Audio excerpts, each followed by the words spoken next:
around the world. Welcome all of you today.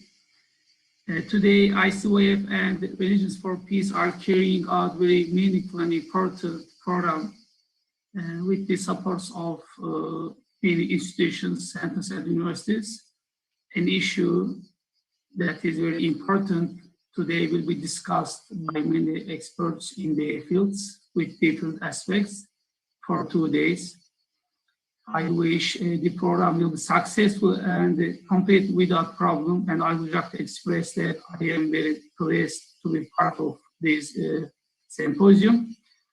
Now, without wasting time, I want to move on to the speakers immediately because our time is very limited. In advance, I would like to ask the speakers to pay special attention to the time. I will give 5 minutes for each speaker, and we will have 4 speakers for this panel. After all the speeches are over, we will have 10 minutes question and answer session.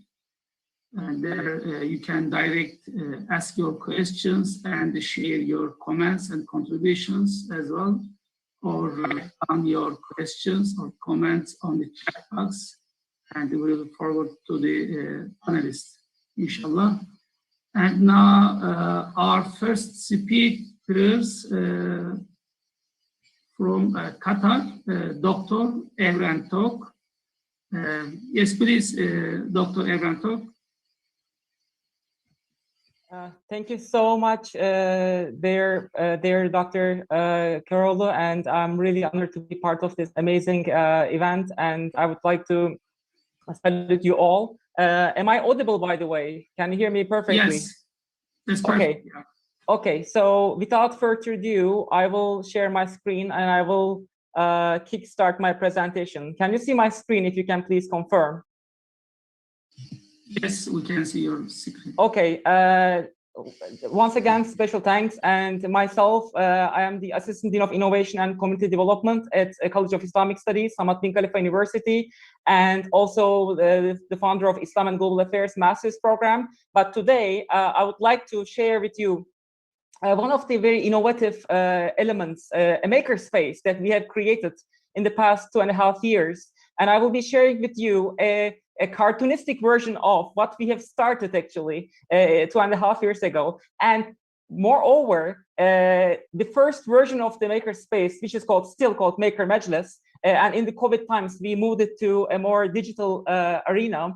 And it's also very amazing to share with you that this first version of Maker Majlis, Islam in a Global World, was also a place where ICYF and their wonderful colleague, actually, their Dr. Azza Karam, our paths crossed in this event, in this gathering. So you will see in my presentation how this road has been crossed. And it was such a really fruitful collaboration that we have been cultivating since then. So Maker Majlis, Islam in a Global World. So let me kickstart actually with the first part in this cartoon. So Maker Majlis, if you don't know what makerspace means, it's a makerspace is a space, it's an arena where you provide hands-on tools for students in creative and innovative ways, so that they can design, experiment, and invent, explore different ways to challenge the problems that we as global citizens, as the global community that we have been facing through. So in Maker Majlis, our perspective was to bring together 3 elements: Sustainable Development Goals of United Nations, SDGs, Qatar National Vision 2030, and Islam as a religion and as a faith. But the question was how faith can turn into action. So experiential thinking, in other words, how the youth can experience faith, but turn it into action, was the primary instigator of our makerspace. And how we did it, that's of course a critical question to ask at the beginning. So how we did it, we had 3 objectives. First, we wanted to study Islam and faith-based approaches and how they can be integrated into sustainable development goals, and what kind of global opportunities and leadership styles might emanate from this perspective. And thirdly, how can we network different organizations? So in this makerspace, for instance, we brought together more than 30 different local, national, and international partners together.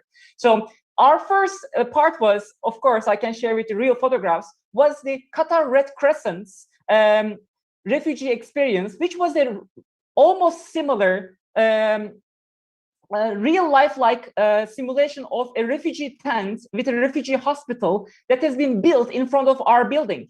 So in 4 days, 4,000 students actually went over this refugee camp, which was right in front of our school, and they got to learn some of the problems that refugees go through in registering and enrolling in a refugee camp. So after they did that, what we did was, when they got into the building, we provided a virtual reality, augmented reality experience in a way that we showcased some of the UNICEF's 360 videos of refugee experiences in different parts of the world. So the idea was to create sensitivity and use the perspective of faith for the participants, for the youth, to come up with solutions in a controlled environment. Also, we had a component called shared studios by Doha Debates. These were inflated bubbles. Every day, we got connected to a different refugee camp, either in Greece or in Jordan, in Lebanon, in Turkey, or in different parts of the world, like such as Bangladesh and so on and so forth.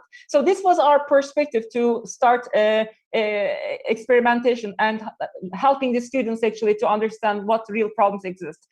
Part of this, we provided some trainings to students. We called it a mechathon. So we asked them to come up with some faith-based responses to solve some of the problems, like, for instance, food waste, how to promote environment, how to create educational material for the youth so that they can benefit from faith-based perspectives in changing behavior. We provide some workshops, like, for instance, UNDP provided the Sdg Ambassador workshop.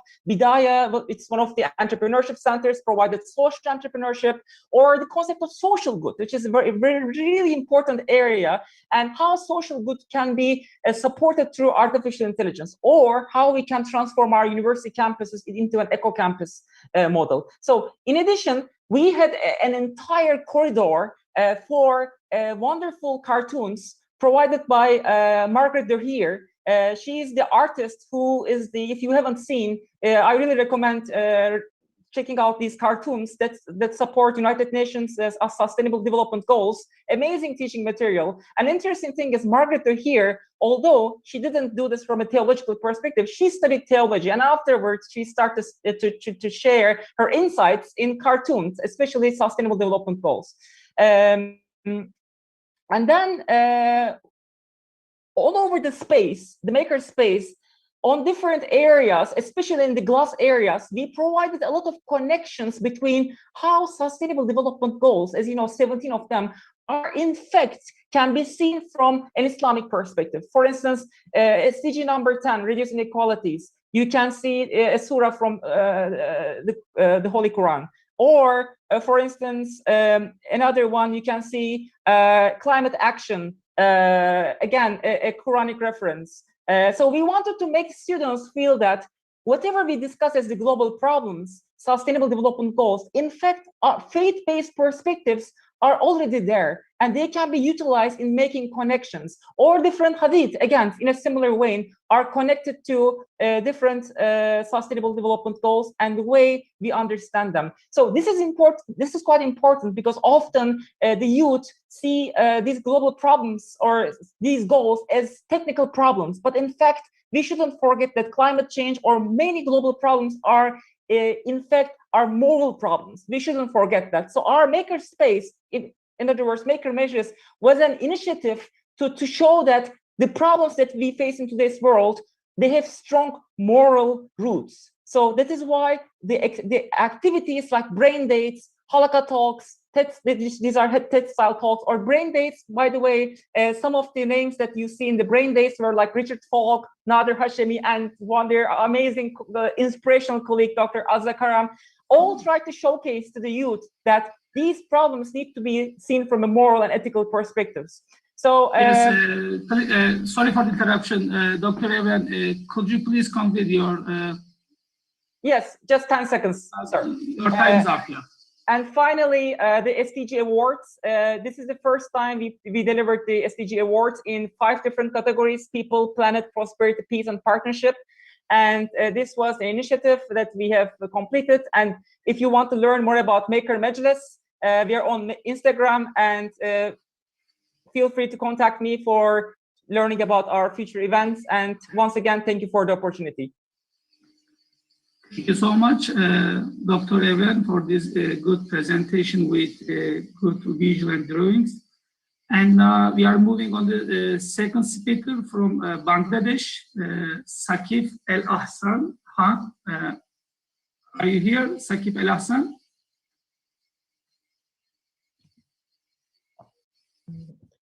Thank you for the floor. Yeah. Yes, okay. And, am I audible? This topic is, yeah, okay, you are audible.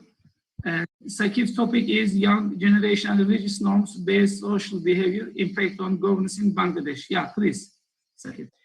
Thank you so much for the floor. It's my pleasure to be here. I have been listening to all the presenters so far. Now it's my turn.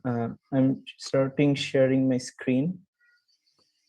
Yeah.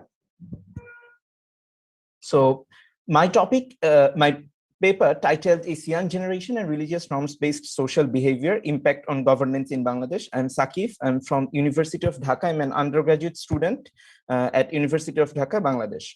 So first of all, I would like to share the overview of the research. I have tried to cover 500 undergraduate and graduate Bangladeshi students. All the students, they are either studying at Bangladesh or they're studying abroad. And it has covered 39 Bangladesh universities and 7 foreign universities, include Stanford University, Georgetown University, Harvard University, and Cambridge University. Those are all Bangladeshi students. And the responses were taken within a time span of 1.5 months. Now, the fact that why I have chosen this topic and why I felt interested in this topic. For the geopolitical situation, as Bangladesh stands beside Myanmar, India, Pakistan, there has been a constant political tension regarding religiosity in this area, and the emergence of the India or Pakistan or Bangladesh has been made upon religious concern. So from the very beginning of these countries, we have witnessed that all the political parties have somehow tried to monetize the religiosity factor, and they have always tried to use it as a political weapon or as a political tool, rather than focusing on the divine factors or focusing on the spiritual factors in the day-to-day social behavior. And I have tried to figure out how the youth have perceived, youth are perceiving such issues in the present status quo, and how their social behavior based on their religiosity, and how their interaction with people and their interaction with different government officials have been impacted by the religious factors. So Bangladesh is the 4th largest Muslim majority country in the world, and the respondents of this research has been the university going students who have already graduated or on the way of graduation. So they are supposed to be the policymakers of the future. And the another vision of this research has been to be able to mutualize the constant unrest debate between the role of religion in state affairs.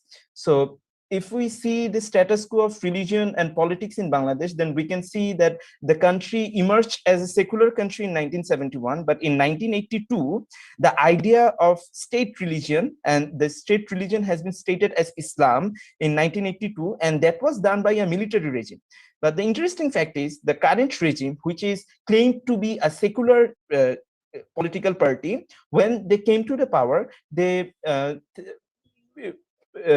viewed the idea, or they viewed the notion that the country would be secular country. But as we have seen that as per the latest amendment of the constitution, the country still recognizes Islam as the state religion. There has been a few problems regarding this, because though Bangladesh has been predominantly a Muslim majority country, with being 19.4% being Muslim, but over centuries, the people of this region have been focusing on multiculturalism as a part of national heritage and legacy. But the political unrest situation has been there based on the religious factors, and all the political parties, be it any authoritarian regime or any democratic regime, they have tried to monetize the religious factor just as a part of political weapon. So the respondents have been asked that what kind of identity would you like to prefer to introduce yourself whenever to anyone. So the majority of the students, 68.5% of the students have stated, of the respondents, that they would prefer their national identity over their religious identity. And whenever they have been asked this question, they have also told that they have nothing to, you have to keep it in mind that the respondents have been mostly the university going students. So they are more or less secular in nature, and all the universities are secular. So most of them have... Saqib, sorry for the interruption again, but could you please complete your... And there are some other questions like how the youths perceive the religious norms and social behavior, and how the religiosity impact their social behavior. So 56% respondents have responded that their religious, their social behavior are somehow impacted by their religious norms. And then we can see that 63% of the youths of Bangladesh, they believe that state religion should not be a way for governing the country. And also in terms of, in regard of Sharia law, 58% of the students, 58% of the youths in Bangladesh, they think that it's not a proper way to govern within the doctrine of Sharia law. So if the conclusion is made, the youth perception is obviously should be valued, but it has not been valued. And in the literature review, I have seen that there has been a very limited research regarding the youth perspective in such concerns. So the interrelation between religiosity, social norms, and state affairs is an important factor. And the recommendations of the research and the findings that all maximum of the youths are not inclined to Sharia law or the idea of state religion, and although their social behavior is somehow impacted by religiosity, but in the state affairs, when it comes to state affairs, majority of the youths do not think that bringing out religious factors in state affairs would be any positive factor. So such recommendations and suggestions may be taken into consideration in further policy related undertakings. That's all my presentation. Thank you so much. Okay. Again. Thank you so much for this good presentation, Saqib. Unfortunately, we have to be fast due to very limited time. And now we are moving from Bangladesh to Albania. Our third speaker is from Albania, Shelviana Yano. Yes. Yes, okay. And her topic is youth engagement with religion, faith, challenges, and opportunities in Albania. Yeah, please. I don't know if the presentation is if I've shared. Yeah, we can see the presentation on the screen now. Okay, thank you. My name is Shelviana Yano. I am in the Executive Board of Interreligious Council of Albania, and the subject and topic that I chose to represent today is youth engagement with religion and faith in Albania, challenges and opportunities.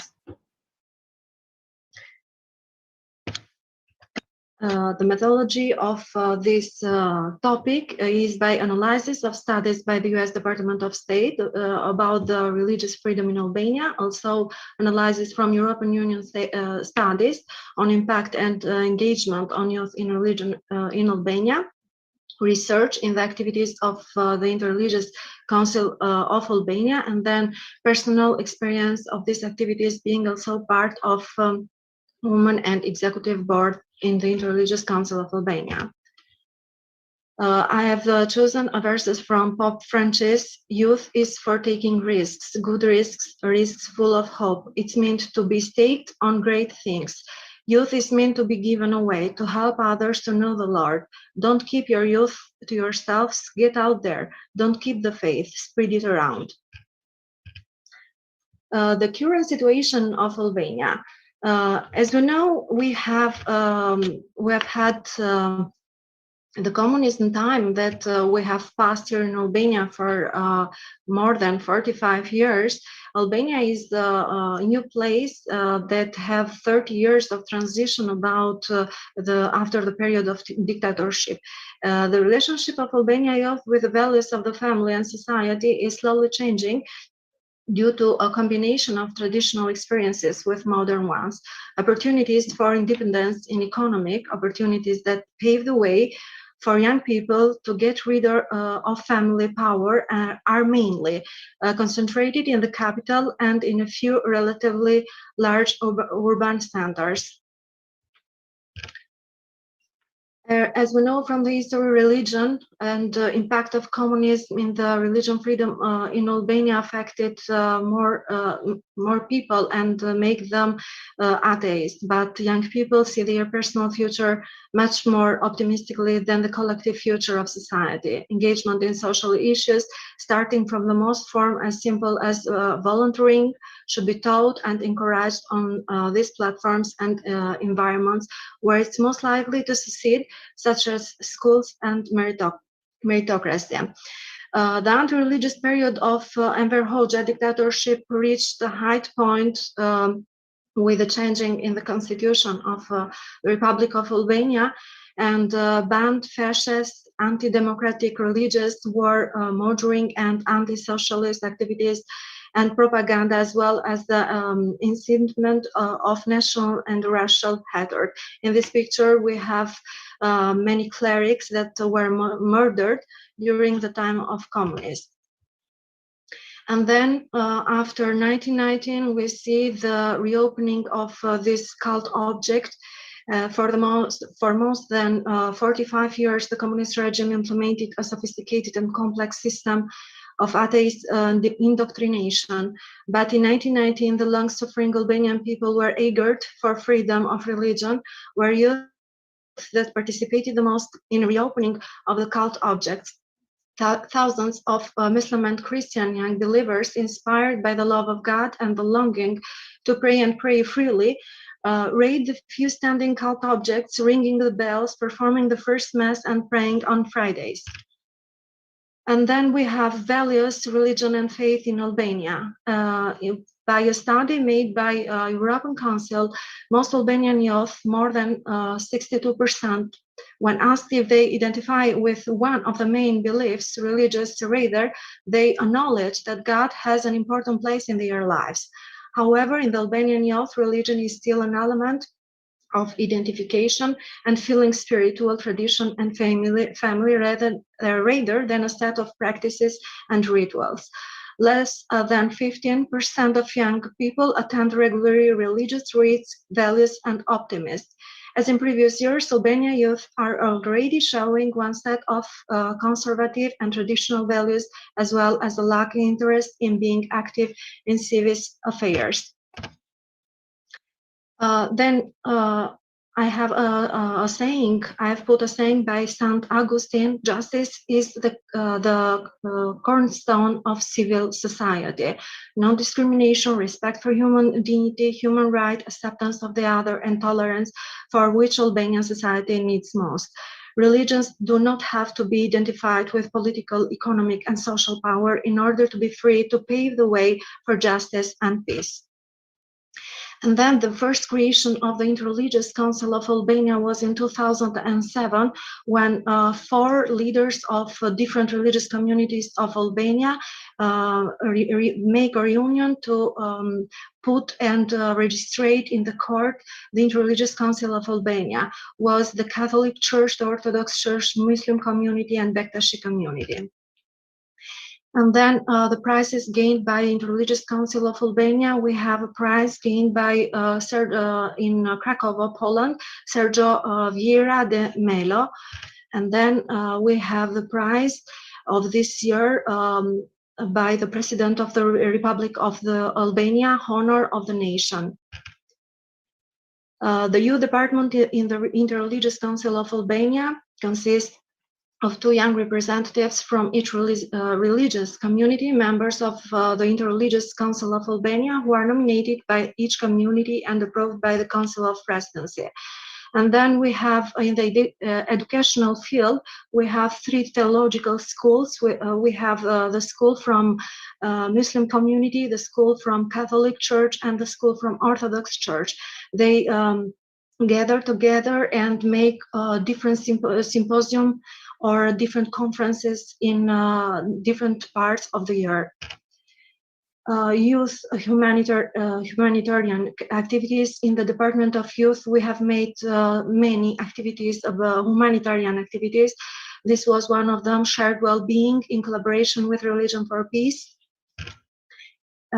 Another activity was by Youth Department in help of hundreds of families in need affected by COVID-19. Also with the collaboration with Religion for Peace. So in this picture we see different youth from different communities that collaborate together for this humanitarian ads for families in need. And then we have here the Youth Department of Interreligious Council of Albania that have conduct social and cultural activities for orphan children of the earthquake zone, because in 2019 in Albania happened an earthquake and destroyed many houses. So Interreligious Council and the Youth Department make this social and cultural event for these children. In conclusion, I would say that the most important is to clarify and resolve the dogmatic level. This is about the variety of problems that pertain to religions themselves, namely how to make the teaching of the scriptures as accessible and integral as possible to arrive at the soul of the young believers.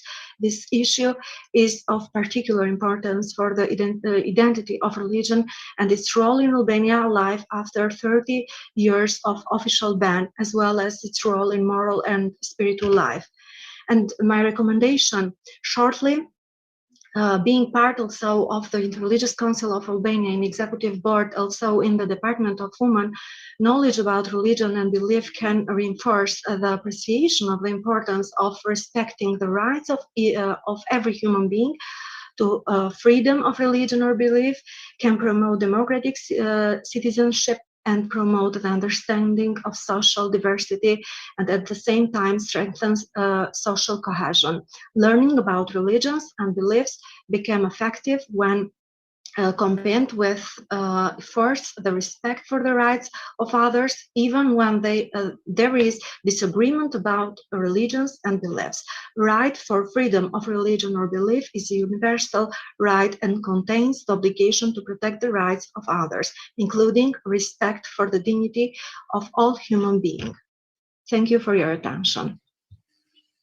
Thank you so much, Sheldina, for your presentation. And now our fourth speaker from Malaysia, Binti Hairi Nuratika. Binti Hairi, could you hear us now?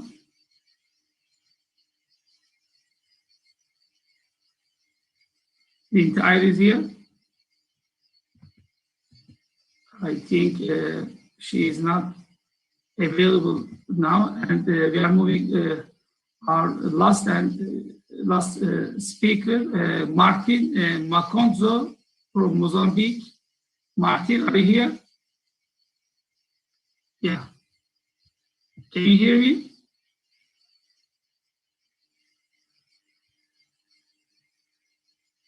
Yes. Hello.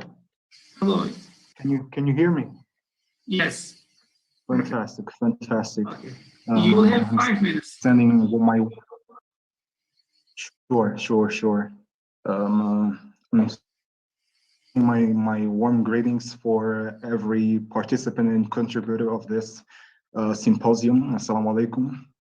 Because we're short in time, and I'll go straight to the point. My paper is about the importance of peace building for Cabo Delgado province against terrorism in Mozambique.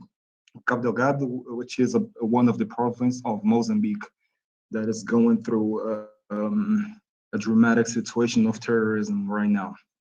Regarding this matter, I think it's important to start by saying that since 2017, the province of Cabo Delgado has been living under an armed conflict led by a group that was identified by the government of Mozambique as insurgents. In the beginning of the conflict, the media considered based on reports from local communities that the attacks were perpetrated by a group mostly made up of young people with claims to implement a model of Islam conceived as radical, and the model which is different from the one commonly practiced by the natives of Cabo Delgado. However, the group was nicknamed as Al-Shabaab, which means the youth in Arabic, and it was not possible back then to establish a connection between this group that it operated in Mozambique and Cabo Delgado and the original Al-Shabaab group from Somalia, because they have different modus operandi. And so on, researchers were taken, and the idea of these researchers were to try to understand what motivated the youth or the young people from Cabo Delgado to engage in this terrorism practice. And these researchers came with three in the following conclusion, which are the perception of injustice and humiliation, the need for a stable identity and a desire for status quo, the need for opportunity to acquire material rewards. It's also important to say that the problem in Cabo Delgado province did not start from strictly religious or cultural issues. It started from a social position that the young people, the youth were put it in, and the lack of economic integration, the low levels of education. These are the bases created or made it possible for this conflict to happen in that province. And of course, forward they understood that with this terrorism movement, they had a vehicle for expression of their insatisfaction for the exclusion that they were living on their living. So today, Islamic state techniques are identifiable, operating on the materialism Islamic state version. They are now claiming to have effective domain of certain territories, as well of the idea of expansion of their action in Mozambique, which means that they're not only operating in a certain or isolated area on Cabo Delgado province, but they're now expanding their action. Well, I believe that through peace building in religious perspective, and because most people of Cabo Delgado are Muslim, it is possible to help minimize the issue by the use of peace building. Religion is understood to influence well-being through various ways. And this may be such as giving people a sense of belonging, provides an important source of social support, gives people the life meaning and the purpose, encourage people to have a healthier lifestyle. And with this being said, I believe that religion has there's a need for the religions to strengthen their presence in Cabo Delgado province, and this in a strategical way. And that, of course, concentrating in the youth mostly, making it known the benefits of joining the religious communities.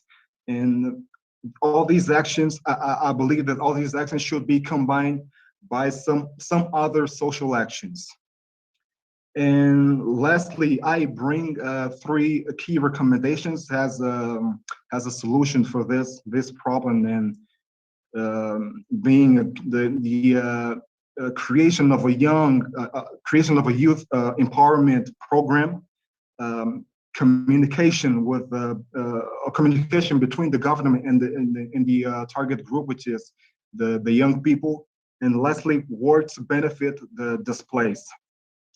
Regarding the creation of youth empowerment program, I believe that it should be operated on two components, and these components being life skills and entrepreneurship, because there's a need to work on the behavioral attitudes of the youth from the Cabo Delgado province, create a spirit of leadership, improve the communication skills, bring capacity to work in groups. And of course, all this should be linked to the entrepreneurship, because the Cabo Delgado province is going through a social issue which is directly connected to the high levels of poverty. Relating to the communication between the government and the target group, which is the youth, I believe that the government should bring back the investment, and the investment being building. Dear Martin, could you please summarize your speech, because time is over now. We've exceeded 3 minutes. Yes, sure. So I believe that with a strong presence of the religion in the Cabo Delgado province, it will minimize the situation that is going on that provinces, and not minimize only in Mozambique, but because it's an issue that goes or that it's being established in the region, on this region of Africa. I believe that it will minimize not only in Mozambique, but it will help the region to bring solution for the youth problems. Thank you. Thank you so much. And I see the Nur Atika Hairi. She is here. Yes. Okay, now we are moving to as last speaker to Nur Atika Hairi from Malaysia. Yes. You will have 5 minutes as well. Can I share my screen?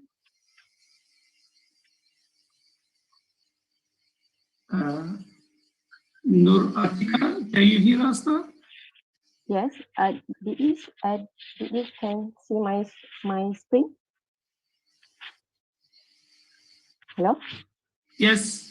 Yeah, please go ahead. Okay. Bismillahirrahmanirrahim. Assalamualaikum warahmatullahi wabarakatuh. My name is Nur Atika. I'm from Malaysia. Today, I would like to present the role and erection of Asian Muslim youth. If that's possible, could you turn on your camera, please, Nur Atika? Oh, sure. Yeah, okay. That's very good. Okay, please. Okay. Could you please share my screen? My slide? Okay, thank you so much. First, today I would like present about the role and erection of Asian youth, a case study for Rohingya.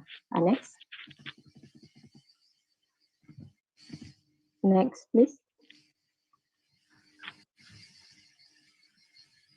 Sir? Next slide. Sir?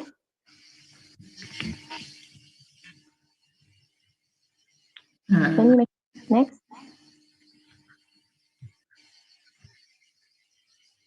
Yes. The objective. Okay, the object. There are 3 objectives in my paper. First, to study the background of Rohingya. Secondly, to examine the Asian Muslim youth reaction on the Rohingya crisis, as well as studying the role Asian Muslim youth in helping to overcome the ethnic conflict Myanmar Rohingya refugees.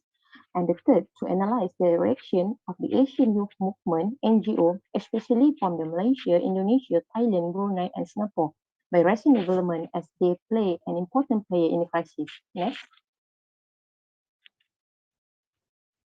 Okay, in the background, as a general, Myanmar has facing 2 main conflicts. First, the Burmese government is facing a conflict where its citizens are pressuring the junta to practice democracy in the country. Secondly, the conflict faced by minority ethnic groups living in Buddhist-dominated suburban area. Next. So we can see from this picture, the first picture is about the map where the Rakhine State, and the second is about the ethnic group in Myanmar. Next.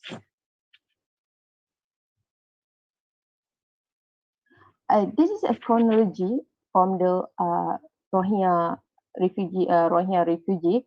But what can I summarize? The tension between these two ethnic groups has led to attack, racism, and political controlling power. You can see in 1962, the ethnic minority faced increasing discrimination and human rights abuse following a military coup. And then following in 1974, Rohingya denied right to vote. And then discrimination started during the rule of Ne Win, who introduced the Citizenship Act 1982, which does not approve Rohingya as a Burmese citizens. Next. So we can see since late 1970s, more than 1 million Rohingya have fled Myanmar due to widespread persecution. So the highest Rohingya refugee in Bangladesh around 1 million and more right now. Next, please. So regarding this picture, we can see how the process NGO, especially Muslim Youth Movement, to contribute to add the Rohingya refugee. Okay, next. Now I will highlight there are 5 NGO, especially from Muslim Youth Movement, contribute to add the Rohingya refugee. First, in effort to assist the education for Rohingya, NGO from Malaysia, ABIM, initiated the school for them, and Persatuan Jaringan Islam Global Masa Depan JARET was established. Second, NGO from Indonesia. One of the places for Rohingya refugee in Indonesia was built by the Aksi Cepat Tanggap, ACT. Third, NGO from Thailand. The Council for Humanitarian Networking for Sheikhul Islam Office to commit in providing to Rohingya refugee in Thailand. And fourth, NGO from the Brunei, WeCare. WeCare provides humanitarian aid. WeCare joined forces with a local NGO hand for hand in its effort to alleviate the plight of the Rohingya refugees in Cox's Bazar. And last, NGO from the Singapore Global Asset Relief, GER, is a humanitarian aid relief agency registered in Singapore. Okay, next. So the conclusion is the genocide is difficult to prove in a court of law. For this reason, fixing this problem, we can see it's very important to lay down the principle, and that the framework is a comprehensive and clear to lead the determination of practice, strategy, and assistance plan. Rohingya people are effective and sustainable. So the Rohingya problem can be resolved if the international community put pressure on Myanmar to improve the lives of the Rohingya community. Only Myanmar who can solve the problem. Thank you for me. Okay, thank you for all presenters. We come to end our speeches now. In fact, normally we would have 10 or 15 minutes for questions and answers, but we have fully used all the time given to us for this panel.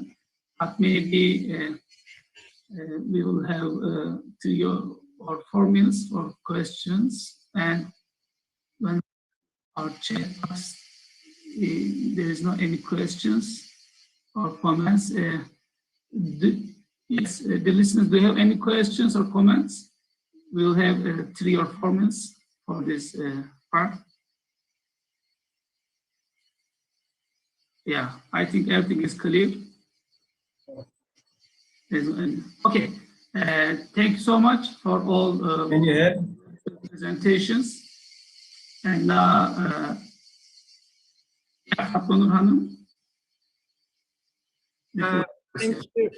Thank you, Mr. Karoğlu. Well, it was a really productive panel session. Thank you for moderating it. And thank you all the presenters. They were really insightful. Now, lastly for today, it is my pleasure to invite Ms. Marilyn Chitharai to provide her concluding remarks. So, Ms. Marilyn, the floor is yours. Thank you. Jai Gurudev and Namaste to everyone. Greetings from South Africa. My name is Marilyn Chitharai and I represent Religions for Peace South Africa and the youth media team. So thank you for allowing me this opportunity to offer concluding remarks to this inspiring youth symposium. I personally find it inspiring because not only does it allow for multi-religious collaboration, partnerships and unity through faith network building, but it holds the potential to unlock sincere, friendly, truthful and heartfelt conversations. Building on everything that has been said by the various speakers, I think when we reflect on the word religion, we have to understand it in relation to context, history, and the times we are currently living in. Religion has always been surrounded by dogmas and politics with a history of violence, and it has been driven by imposing beliefs and indoctrinations to either control people out of fear, leading to situations of war or conflict. So we have to always ask ourselves, how do we see religion in these current times and in the current context of life in the 21st century? And these symposiums allows for good opportunities to unravel its meaning or relevance in our daily lives.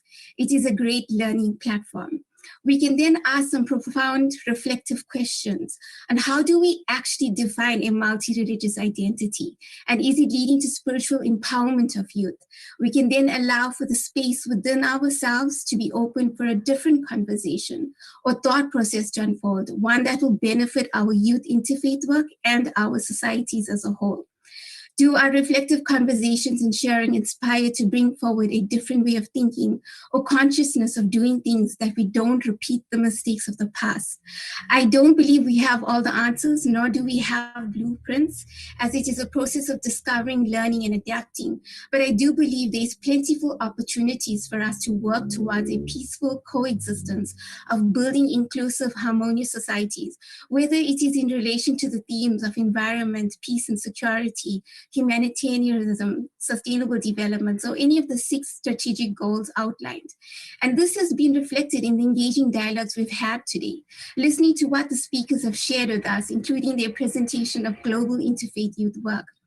I have been involved in the interfaith youth work since 2013, that is 8 years now, and I found it not only to be instrumental and significant in peace building, but it allows the opportunity to bridge the gap between religions to truly understand each other's teachings in respect and in tolerance, but also in appreciation and in divine love towards each other. And so it becomes important to have interfaith movements, especially with youth, since they see the world differently, to set a different example for the current and future generations to follow and to change the narratives. In my religion, Hinduism, we talk about Vasudeva Kutumbakam, where the world is seen as one family. And I can relate to this in my interfaith youth work through Religions for Peace, as I've traveled to many countries, meeting many people of diverse faiths, traditions, and religions. And it has been so beautiful networking and engaging with other passionate interfaith senior and youth colleagues promoting interfaith work. I've met rabbis, shamans, indigenous people, Buddhists, Christians, Jews, Hindus, Muslims, and so many different people of faith in this organization. And we all come together in respect, in love, in friendship, in tolerance, and we do amazing projects together to uplift society and serve our communities, appreciating the beauty in diversity. It has been a beautiful journey of inspiration and service, especially doing social media work with the Religions for Peace youth media team. We can see that the interfaith connections actually benefit society. It creates good positive energy in the way we effectively communicate to each other. It allows for good association and respectful dialogues. It allows one to do service to others, and it positively empowers each other. It allows to create a space and a place for a different peaceful way of life, changing the narratives to uplift society. And lastly, we can see that the only way to leave no one behind in this interfaith movement is to always remember that whatever interfaith work we do is not about us. It is about welcoming the other, to break down barriers or break down walls of hate, violence, discrimination, and to change perceptions. We have to always have an approach of an holistic, creative vision to be inclusive, not working in isolation. So instead of being bogged down by problems and negatives and seeing a despondent world, we see a world of positives where we can actually actively get involved together to be a part of something bigger and meaningful to make a positive difference in people's lives. As seen today, we all are in this together, and with strong alliances, we can reach our common goals collectively faster. People of faith are people of heart with a bigger vision and can mobilize masses for positive actions that benefit society. So as youth, it becomes our responsibility and our duty in fostering interfaith unity and understanding for a peaceful world. We can only do this by leading by example. And so the symposium has been a great way to deepen and further build on these connections, communications, and thought processes. So thank you dearly to each and every speaker and to all the organizers for providing the space of learning to engage with one another. Thank you dearly. Thank you, Mr. Merlin, for this wonderful speech. Well, I think we came to the end of today's session of the symposium. I would like to thank our audiences for attending today's session of Youth Engagement with Religion and Faith in the 21st Century. Well, I know that we are tired, but we're also full of different points of view and different ideas. So let's take tonight to digest them all and come back tomorrow. But I can't conclude without thanking both RFP and ICYF Organizing Committee for excellent preparations and the ICYF technical team for all their efforts in ensuring the smooth implementation of today's session. So, hoping to see you tomorrow. Stay safe and healthy. See you soon.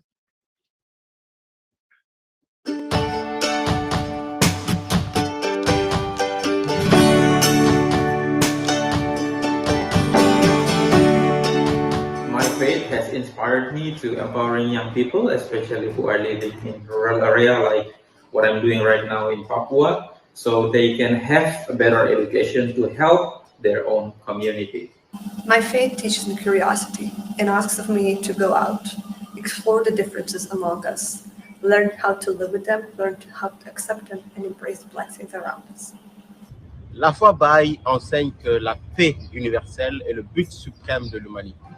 Voilà pourquoi je m'associe aux personnes de bonne volonté, sans considération de religion, de sexe, de race ou de classe, pour promouvoir la paix et l'unité à travers le monde. My faith inspires me to fight social inequality, and I do this every day by working hard so that children have quality education. My faith, Jainism, inspires me to practice ahimsa, non-violence, and be a voice for the voiceless. Because animals can communicate. Animals have language between each other, but what they can't do is tell us humans when we are being unjust to them. My faith has inspired me to be more mindful about the environmental effects on the clothes that I wear. As a Seventh-day Adventist Christian, my faith teaches religious liberty and tolerance for others who do not share the same beliefs as mine. It therefore inspires me to respect the teachings and liberties of other people, thus promoting peaceful and cohesive coexistence within the community. As a Muslim and student on the Sufi path, my faith inspires me to be of service to all of humanity and the environment that we inhabit as God's custodian on earth. I do this every day amongst my family, friends, and community. As a Baha'i, my faith teaches the oneness of humanity and the equality of women and men. I believe that by abiding by God's guidance and helping our human family, we fulfill our purpose. And my faith teaches me that we are our brothers and sisters' keepers, and therefore we must do all it takes to avoid conflict and live in harmony with one another. My faith inspires me every day as it teaches me to be what some Sikhs would call a soldier saint, to fight for the rights of myself and others, particularly those who don't have a voice. My way of life teaches that every existence is part of the eternal cosmic energy. Thus, it teaches me to love and respect one and all. My Christian faith inspires me to work in the interfaith sector and build relationships between people of different faiths and beliefs. As a Muslim, my faith encouraged me to fight for gender equality through projects where young people are involved in all steps. Prophet Muhammad sallallahu alaihi wasallam said, "I argue to treat women well." My Catholicism faith teaches the principal unit of loving your neighbor as you love yourself.